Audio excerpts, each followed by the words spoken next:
ಹೊಸಟ್ಟಳ್ಳಿ ಗ್ರಾಮದಲ್ಲಿ ಇಂದು ಐತಿಹಾಸಿಕ ಸಮಾರಂಭ ಸಂಯೋಜನೆಗೊಂಡಿದೆ. ಈ ಗ್ರಾಮದಲ್ಲಿ ಈಗಾಗಲೇ 2 ಸಲ ಜಗದ್ಗುರುಳವರು ಆಗಮಿಸಿದರು. ಈಗ ಮತ್ತೆ 3ನೇ ಅವಧಿಗೆ ಈ ಗ್ರಾಮದಲ್ಲಿ ಜಗದ್ಗುರುಗಳನ್ನು ಬರಮಾಡಿಕೊಂಡು ಸಂಭ್ರಮದ ಅಡ್ಡಪಲ್ಲಕ್ಕಿ ಮಹೋತ್ಸವ ನೆರವೇರಿಸಿದ್ದಾರೆ.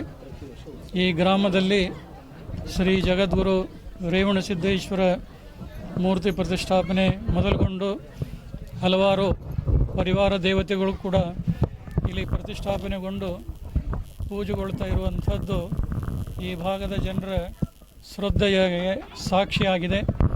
ನಿಜವಾಗಲೂ ಈ ಭಾಗ ಗುರುಪೀಠಗಳ ಮೇಲೆ, ಅದರಲ್ಲಿಯೂ ಕೂಡ ವಿಶೇಷವಾಗಿ ಬಾಳೆಹೊನ್ನು ಶ್ರೀ ಜಗದ್ಗುರು ರಂಭಾಪುರಿ ಪೀಠದ ಬಗ್ಗೆ ಅಪಾರವಾದಂಥ ಅಭಿಮಾನವನ್ನು ಹೊಂದಿದ್ದಾರೆ. ಈ ಭಾಗದ ಎಲ್ಲ ಜಾತಿ ಮತ ಪಂಥ ಬಾಂಧವರು ಕೂಡ ಅತ್ಯಂತ ಒಕ್ಕಟ್ಟಿನಿಂದ ಸಂಭ್ರಮದಿಂದ ಕಾರ್ಯಕ್ರಮ ನೆರವೇರಿಸಿದ್ದಾರೆ. ಈ ಗ್ರಾಮದ ಸುತ್ತಮುತ್ತಲ ಹಿರಿಯರ ಮಾರ್ಗದರ್ಶನದಲ್ಲಿ ಉತ್ಸಾಹಿ ಯುವಕರು ಎಲ್ಲರೂ ಒಂದಾಗಿ ಚೆಂದಾಗಿ ಈ ಕಾರ್ಯಕ್ರಮ ಮಾಡಿರುವಂಥದ್ದು ಜಗದೊಳಗೆ ಅಷ್ಟೇ ಅಲ್ಲ, ಈ ಭಾಗದ ಎಲ್ಲ ನಮ್ಮ ಮಠಾಧೀಶರಿಗೂ ಮತ್ತು ಅನೇಕ ಧರ್ಮಾಭಿಮಾನಿಗಳಿಗೂ ಕೂಡ ಸಂತೋಷವನ್ನು ಉಂಟು ಮಾಡಿದೆ.